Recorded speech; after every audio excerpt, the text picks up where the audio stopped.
तो hello everyone, स्वागत है हरीश क्लासेस बुलंदशहर में फिर से एक नई वीडियो के साथ। और इंडियन पॉलिटी यानी भारतीय राज्य व्यवस्था, आज भारतीय राज्य व्यवस्था में बात करेंगे संविधान के जो अनुच्छेद थे। और बात करते हैं पहले अनुसूचियों की, ठीक है। अनुसूचियों के बारे में आज चर्चा करेंगे। अनुसूचियाँ कितनी हैं और मूल संविधान में कितनी थी, और बाकी जो अनुसूचियाँ थी, जो बाकी 4 अनुसूचियाँ थी, उन्हें किन किन संशोधनों के द्वारा जोड़ा गया और संशोधन कब कब किए गए, कौन सा संशोधन किया गया, ठीक है, किस सन में हुआ था, इसको देखते हुए उसके बाद उनमें कौन कौन से विषय थे, किस विषय से संबंधित थी वो अनुसूचियाँ, और उन अनुसूचियों से कौन कौन से अनुच्छेद संबंधित थे, इसके बारे में ही आज हम चर्चा करेंगे, ठीक है। चलिए बात करते हैं भारत के संविधान की प्रमुख अनुसूचियों की। तो पहले थोड़ी सी चर्चा कर लेते हैं कि वर्तमान मूल संविधान में अनुसूचियाँ कितनी थीं।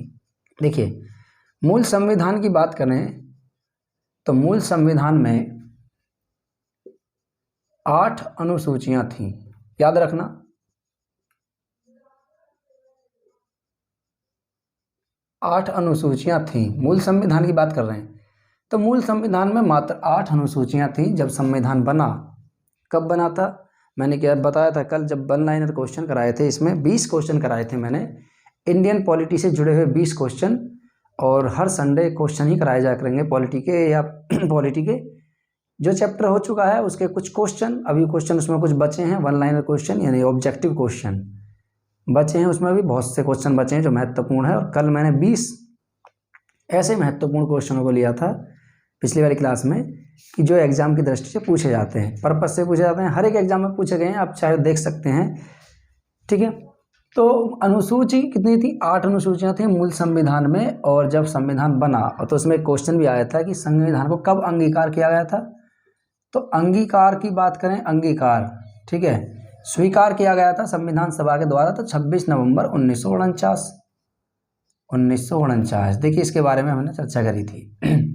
26 नवंबर 1949 को जब संविधान अंगीकार किया गया था संविधान सभा के द्वारा, तो इस संविधान में 22 भाग थे, ठीक है, 8 अनुसूचियाँ, ठीक है, शेड्यूल थे, और इसके साथ साथ 395 अनुच्छेद थे। वर्तमान में अनुच्छेदों की संख्या 465 तक पहुंच रही है, ठीक है, 465। वर्तमान में अनुच्छेदों की संख्या 465 तक भी है। कहीं पुस्तकों में 446 भी लिखा हुआ है, कहीं पुस्तकों में 445 भी लिखा हुआ है, और कहीं पुस्तकों में 465 भी लिखा हुआ है, ठीक है। अनुच्छेद, तो अनुच्छेद 395 थे, लेकिन बाद में जब संविधान लागू हो गया देश में 26 जनवरी 1950 को पूरे भारत में, संपूर्ण भारत में संविधान लागू कर दिया गया। अब संविधान लागू कर दिया गया तो पंडित जवाहरलाल नेहरू भारत के पहले प्रधानमंत्री बने, और डॉक्टर राजेंद्र प्रसाद जी भारत के प्रथम राष्ट्रपति बने, ठीक है। मनोनीत इन्हें चुनकर नहीं आए थे, ये मनोनीत किया था इन्हें, डॉक्टर राजेंद्र प्रसाद जी को राष्ट्रपति बनाया गया था।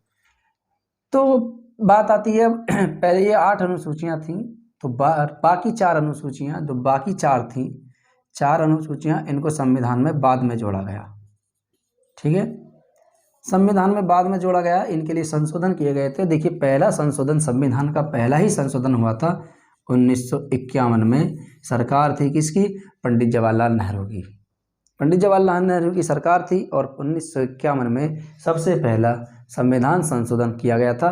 तो ये पहला संविधान संशोधन था, और इस संविधान संशोधन को लेकर के बहुत ज़्यादा बाद में इसमें कुछ विषय ऐसे जोड़े गए थे, इसमें विषय कुछ हटाए गए थे, कुछ जोड़े गए थे। जो जमींदार थे उनको लेकर के यहाँ पर एक विषय लेकर आए थे पंडित जवाहरलाल नेहरू, क्योंकि डेवलपमेंट के लिए जो कार्य करना चाह रहे थे, उनमें रुकावट आ रही थी, क्योंकि जमींदारों से संबंधित ये अनुसूची थी, अनुसूची 9, ठीक है। चलिए बाद में चर्चा करेंगे इसके बारे में डिटेल में, पूरे अच्छे तरीके से डिटेल में चर्चा करेंगे। तो पहला जो जोड़ी गई थी 1951 में, दूसरी जो अनुसूची जोड़ी गई थी, यानी 10वीं अनुसूची, ये 9वीं अनुसूची की बात कर रहे हैं। 10वीं अनुसूची जोड़ी गई थी आपके 1985 में, ठीक है, 1985। तीसरी जोड़ी गई थी 11वीं अनुसूची जोड़ी गई थी 92, 1992 और 30 और 12वीं भी जोड़ी गई थी 1992 ही। ठीक है, तो याद रखना। अभी चले गए, अभी चर्चा करेंगे इसके बारे में कि कौन कौन से इसमें विषय हैं। तो बात करते हैं, देखिए याद रखना, मूल संविधान में 8 अनुसूचियां, 12 बागी बाद में जो हो गई थी। जो वर्तमान संविधान है, वर्तमान संविधान, इसमें 12 अनुसूचियां हैं। अब इन्हीं के बारे में हम चर्चा करेंगे। इन 12 अनुसूचियां को हम क्रम से पढ़ेंगे और इन अनुसूचियों में विषय क्या क्या हैं उनके बारे में देखेंगे, और विषय और उनसे संबंधित कुछ अनुच्छेद, कौन कौन से अनुच्छेद हैं, इनके बारे में भी हम चर्चा करेंगे। चलिए चलते हैं टॉपिक पे।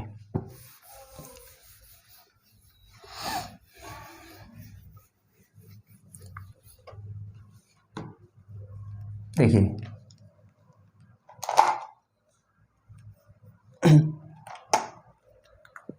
तो इधर आती हैं अनुसूचियां, अनुसूचियां।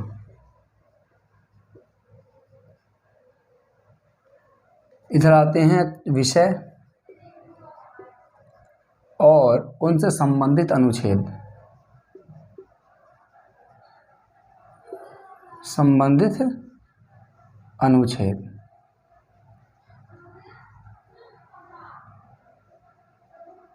ठीक है, विषय आते हैं, अनुच्छेद आते हैं, और शेड्यूल ये आपके शेड्यूल 12 हैं, 12 के बारे में भी पढ़ेंगे। बस आप धैर्य बनाकर रखिए। ठीक है, बात आती है पहली अनुसूची की, तो पहले लिख देते हैं पहली अनुसूची।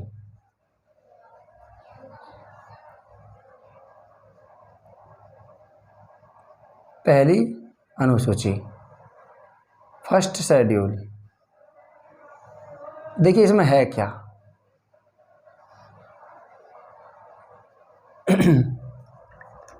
इसकी बात करें तो पहली अनुसूची में राज्यों के नाम और उसके न्यायिक क्षेत्र पहला आता है। इसमें राज्यों के नाम व उनके न्यायिक क्षेत्र, न्यायिक क्षेत्र। ठीक है, राज्यों के नाम एवं उनके न्यायिक क्षेत्र। दूसरा आता है वर्तमान राज्यों की सीमा। कितना? वर्तमान राज्यों की सीमा, संघ राज्य क्षेत्र के नाम व उनकी सीमाएं। ठीक है, संघ राज्य क्षेत्र, जो संघ राज्य क्षेत्र हैं, केंद्र शासित प्रदेश हैं, उनके नाम और उनकी सीमाएं। ठीक है, तो संघ राज्य क्षेत्र, संघ राज्य क्षेत्र, क्षेत्रों के नाम व उनकी सीमाएं।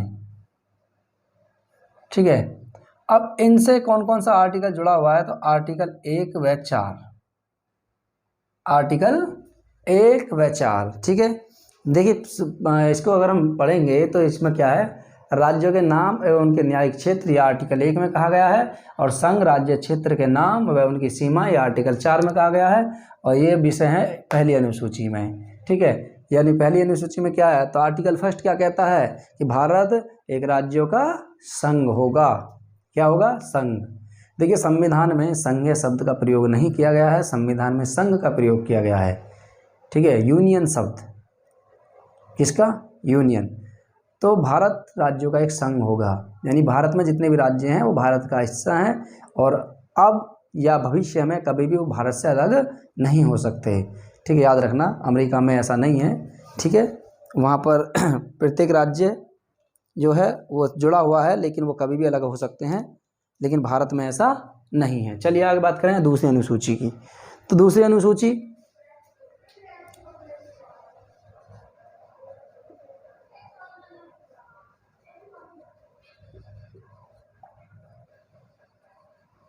दूसरी अनुसूची की बात करते हैं। दूसरी अनुसूची में है क्या, देखिए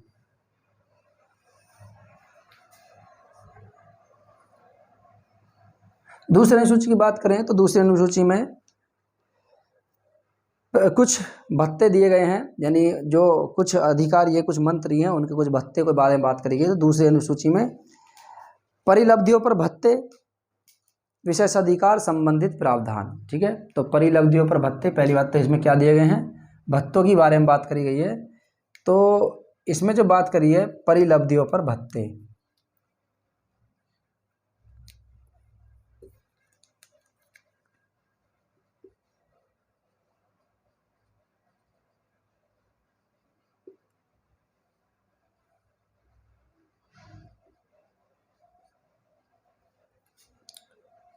विशेषाधिकार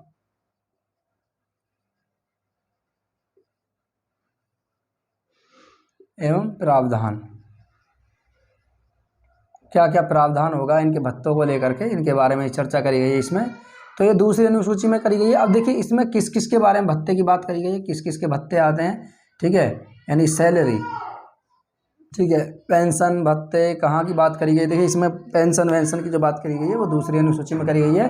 और इन अनुसूचियों की बात करें तो इसमें क्या क्या देखिए, इसमें बात करें इसमें क्या क्या है।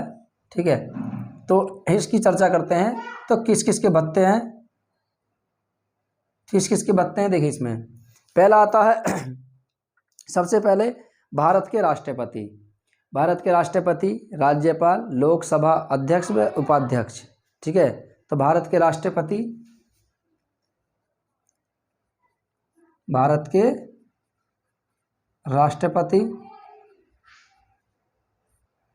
भारत के राष्ट्रपति, उपराष्ट्रपति, ठीक है, सॉरी, भारत के राष्ट्रपति, राज्यपाल, लोकसभा अध्यक्ष व उपाध्यक्ष।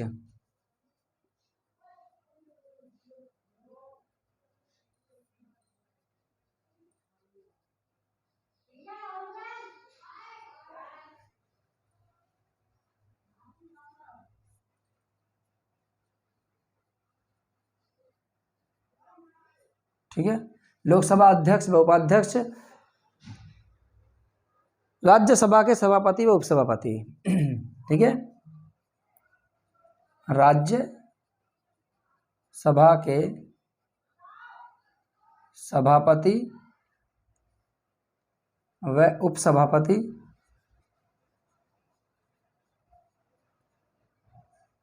उप सभापति, राज्य विधानसभाओं के ठीक है, राज्यसभा के सभापति व उपसभापति, राज्य विधानसभाओं के अध्यक्ष व उपाध्यक्ष। ठीक है, राज्य विधान सभाओं के अध्यक्ष व उपाध्यक्ष। ठीक है, राज्य विधानसभा का अध्यक्ष व उपाध्यक्ष। आगे बात करें किसकी है, तो राज्य विधान परिषदों के सभापति और उपसभापति, राज्य विधान परिषदों के सभापति व उपसभापति, राज्य विधान परिषदों के सभापति व उपसभापति, उप सभापति। आगे नेक्स्ट की बात करें, देखिए नेक्स्ट जो आता है, नेक्स्ट सर्वोच्च न्यायालय के न्यायाधीश, उच्च न्यायालय के न्यायाधीश और भारत के नियंत्रक एवं महालेखा परीक्षक। तो भारत, ठीक है, भारत के उच्च न्यायालय के न्यायाधीश, तो भारत के सर्वोच्च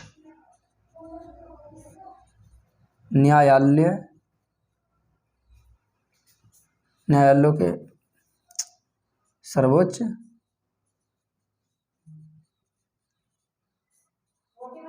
के न्यायाधीश। ठीक है, भारत के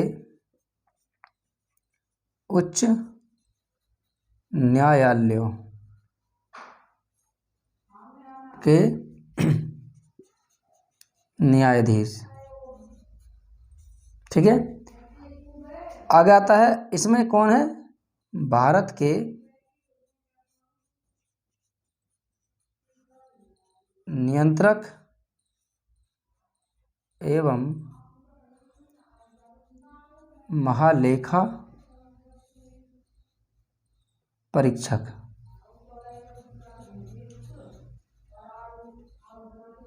ठीक है, देखिए अब चर्चा करते हैं इसमें। तो किस किस के भत्तों की बात करी गई है, उसमें विशेष प्रावधान क्या होगा, विशेष अधिकार क्या है इनके लेकर के। तो भारत के राष्ट्रपति के पेंशन भत्ते की बात यहाँ पे करी गई है। भारत के राज्यपाल यानी राज्यों के राज्यपाल की, लोकसभा के अध्यक्ष व उपाध्यक्ष, इसके बारे में जो पेंशन भत्ते होंगे उनकी कहाँ बात करी गई है, अनुसूची 2 में इनके बारे में चर्चा करी गई है। राज्यसभा के सभापति उपसभापति, इनके बारे में भी यहीं पे चर्चा है। राज्य विधानसभाओं के अध्यक्ष व उपाध्यक्ष, राज्य विधान परिषदों के सभापति व उपसभापति, सर्वोच्च न्यायालय के न्यायाधीश, भारत के उच्च न्यायालयों के न्यायाधीश और भारत के नियंत्रक एवं महालेखा परीक्षक, इनके बारे में पेंशन भत्ते जो भी दिया जाएगा वो अनुसूची 2 में चर्चा की गई है। अब इनसे संबंधित आर्टिकल कौन कौन से हैं, संबंधित आर्टिकल। ठीक है, तो इनसे संबंधित आर्टिकल देख लेते हैं। देखिए आर्टिकल 59, आर्टिकल 65, आर्टिकल 75, आर्टिकल 97, 125, 148, 158, 164, 186, 221, इन अनुच्छेदों में इनकी चर्चा करेंगे। तो आर्टिकल 59 है, आर्टिकल 65 है, आर्टिकल 75, आर्टिकल 97। तो आर्टिकल कौन कौन सा है, 59, 65, 75, 97। ठीक है, 124 क्योंकि न्यायालयों की बात करी गई है तो 124, 125, 148 क्योंकि न्यायाधीशों के बारे में ही है। 148 ये नियंत्रक एवं महालेखा परीक्षक के बारे में है। 158, 158 ठीक है, 158 हो गया, 164, 186 और 221। 164, 186 और 221 ये आर्टिकल इनसे संबंधित हैं। आर्टिकल 59 है, आर्टिकल 65, आर्टिकल 75, आर्टिकल 97, अनुच्छेद 97, अनुच्छेद 125, अनुच्छेद 148, 158, 164, 186, 221 अनुच्छेद इन्हीं से जुड़े हुए हैं दूसरी अनुसूची से। तो याद रखना दूसरी अनुसूची से कौन सा अनुच्छेद जुड़े हुए हैं, ये अनुच्छेद जुड़े हुए हैं। और दूसरी अनुसूची में किस किस के बारे में चर्चा करी गई है, इनके बारे में बात करी गई है। चलिए नेक्स्ट बात करें अनुसूची 3 की। ठीक है, आप इसको नोट कर लीजिए क्योंकि वो भी बहुत ज़्यादा बड़ी अनुसूची है। चलिए बात करिए, इसे नोट कर लीजिए, उसके बाद आगे टेस्ट कराते हैं।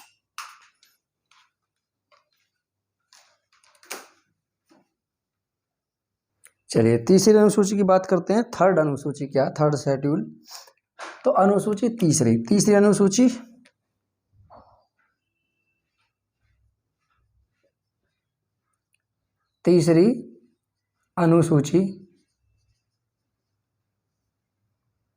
ठीक है, थर्ड शेड्यूल। अब देखिए इसमें है क्या, देखिए पहली बात करें तो इसमें शपथ के बारे में बताया गया है। प्रमुख शपथ क्यों, कौन कौन सी प्रमुख शपथ हैं। ठीक है, तो इसमें प्रमुख शपथ यानी प्रमुख व्यक्तियों की शपथ।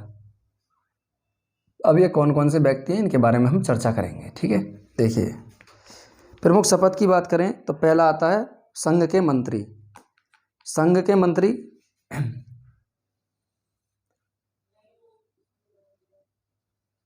संघ के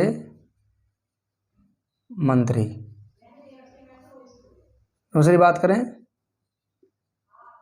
संसद के निर्वाचन हेतु अभ्यर्थी।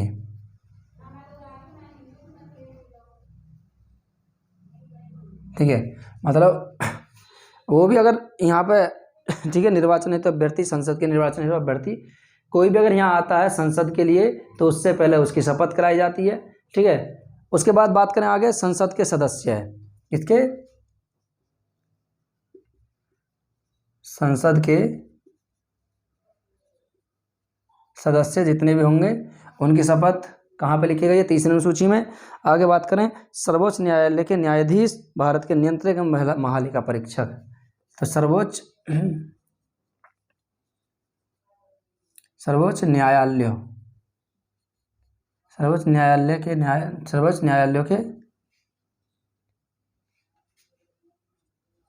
के न्यायाधीश।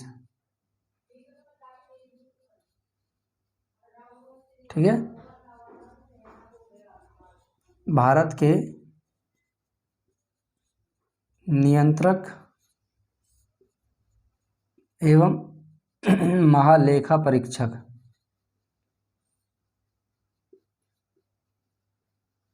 ठीक है, देखिए किन किन व्यक्तियों की शपथ के बारे में उल्लेख किया गया है 30 अनुसूची में, उनके ये हैं, कौन कौन है। आगे बात करें तो राज्य मंत्री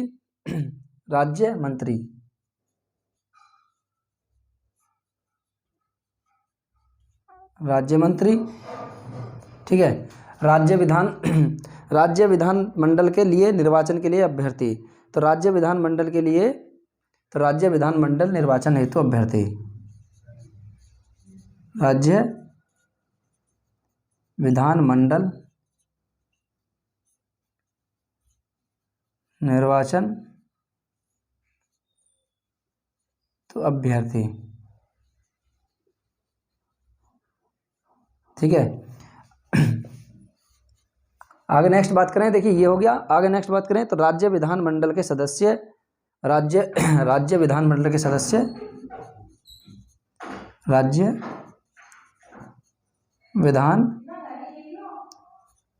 मंडल के सदस्य। और अगली बात करें नेक्स्ट तो ये आता है उच्च न्यायालयों के न्यायाधीश,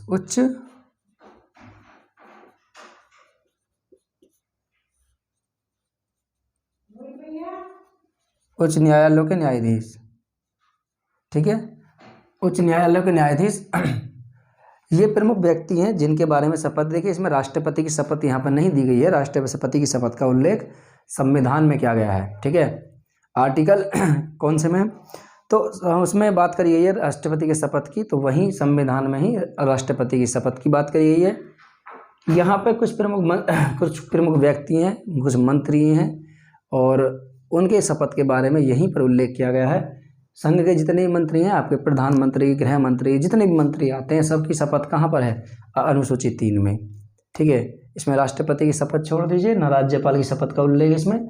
ठीक है, तो राष्ट्रपति और राज्यपाल इनकी शपथ का उल्लेख कहाँ किया गया है, संविधान में किया गया है, बाकी का अनुसूची 3 में किया गया है, याद रखना, पूछा भी जाता है।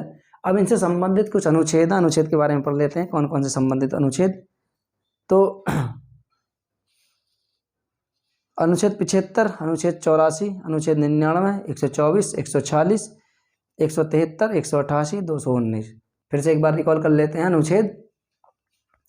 तो अनुच्छेद कौन कौन से आते हैं, अनुच्छेद 75 है, अनुच्छेद 84, अनुच्छेद 99, अनुच्छेद 124, अनुच्छेद 146, अनुच्छेद 173, अनुच्छेद 188, अनुच्छेद 219। ठीक है, चलिए अनुच्छेद की बात कर लेते हैं, इनसे संबंधित कौन कौन से अनुच्छेद हैं। तो अनुच्छेद 75, 84, 99, 124, 146, ठीक है, 188, 188, ठीक है, ये कुछ अनुच्छेद हैं। और 173 भी है इसमें, 173 और 219 भी हैं आर्टिकल। तो 173 और 219 ये आर्टिकल जुड़े हुए हैं आपके अनुसूची 3 से।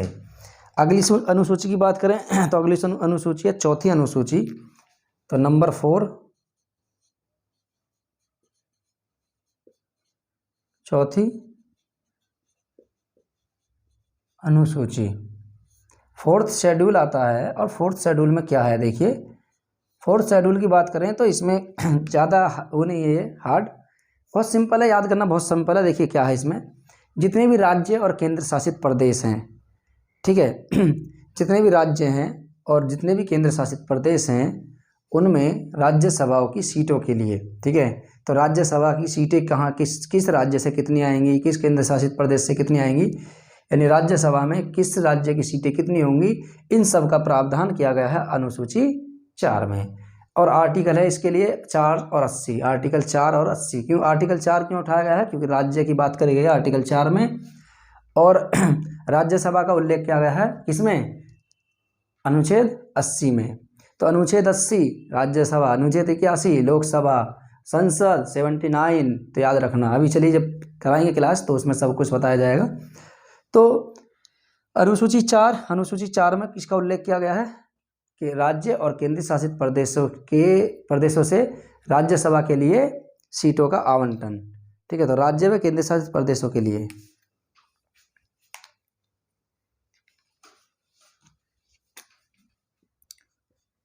तो राज्यों व केंद्र शासित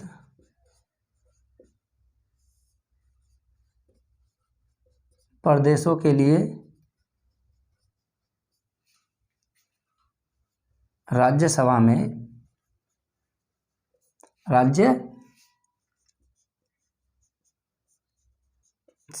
सीटों का आवंटन।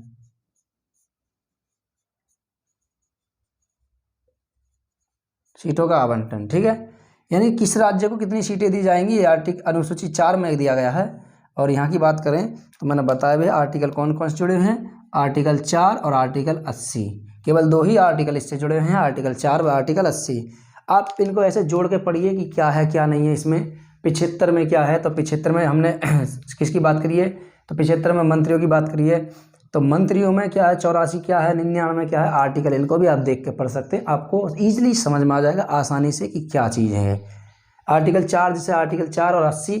आर्टिकल 4 में राज्यों की सीमाएं, संघ व राज्यों की सीमाएं मैंने बताया था, पहली अनुसूची में आया था। और आर्टिकल 80 की बात करें तो राज्यसभा के इस बारे में इसमें वर्णन किया गया है।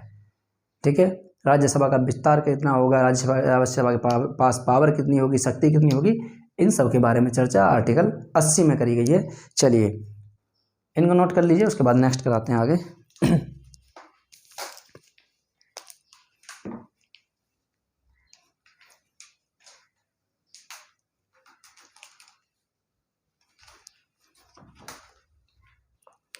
चलिए नेक्स्ट करा देते हैं।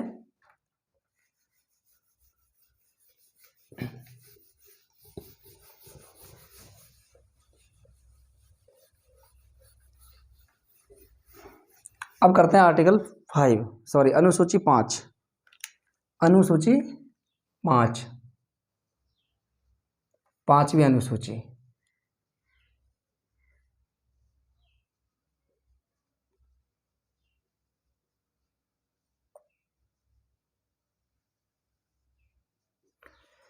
देखिए 5वीं अनुसूची में क्या है, 5वीं अनुसूची की बात करें तो अनुसूचित और जनजातीय क्षेत्रों के शासन तथा नियंत्रण के प्रबंध। तो अनुसूची 5 में किसके बारे में बात करी है, अनुसूचित और जनजातीय क्षेत्रों के प्रशासन तथा नियंत्रण के उपबंध, इसके बारे में चर्चा करी गई है अनुसूची 5 में। तो अनुसूचित व जनजातीय क्षेत्रों के प्रशासन,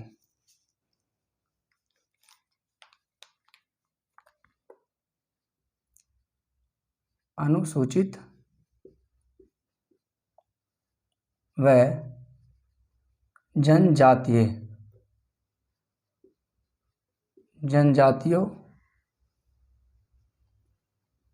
क्षेत्रों के लिए प्रशासन। ठीक है, अनुसूचित जनजातियों के लिए प्रशासन तथा नियंत्रण के उपबंध, प्रशासन तथा नियंत्रण के उपबंध। ठीक है, तो ये कहाँ चर्चा करी गई है, अनुसूची किसमें, अनुसूची 5 में इसके बारे में वर्णन किया गया है कि जनजातीय क्षेत्रों का प्रशासन कैसा होगा और उनका नियंत्रण कहाँ तक होगा, कैसे होगा। अनुसूचित व जनजातीय क्षेत्रों के लिए, अनुसूचित व अनुसूचित जनजातियों के लिए क्षेत्रों के लिए जितने भी प्रावधान किए गए हैं प्रशासन संबंधित, उनके नियंत्रण संबंधित, वो आपके 5वीं अनुसूची में दिया गया है। और इनसे जुड़े हुए आर्टिकल की बात करें तो इनसे जुड़ा हुआ आर्टिकल मात्र एक ही है, आप याद रखना 244। तो आर्टिकल 244 इनसे जुड़ा हुआ है मात्र। अब बात करते हैं अनुसूची, छठी अनुसूची की, छठी अनुसूची।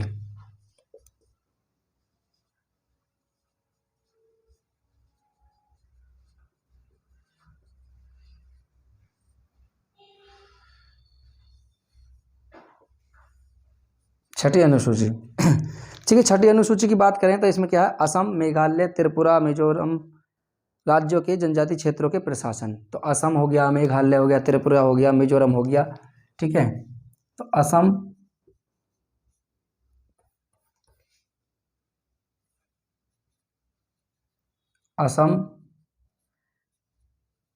मेघालय,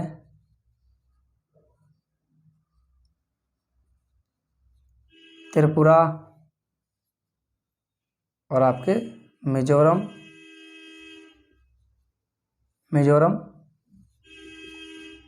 जनजातीय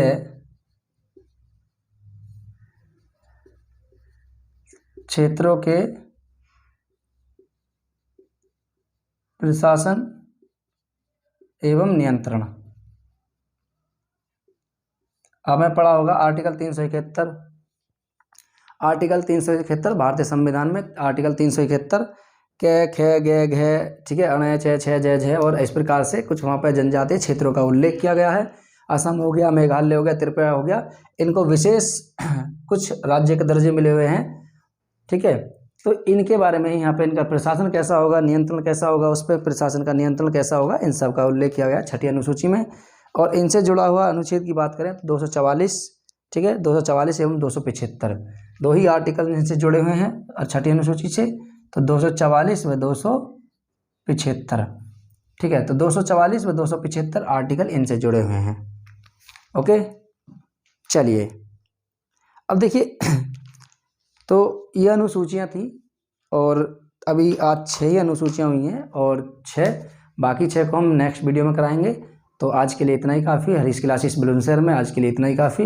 मिलते हैं नेक्स्ट वीडियो में, नेक्स्ट इसी चीज़ को लेकर के, इसी टॉपिक को लेकर के।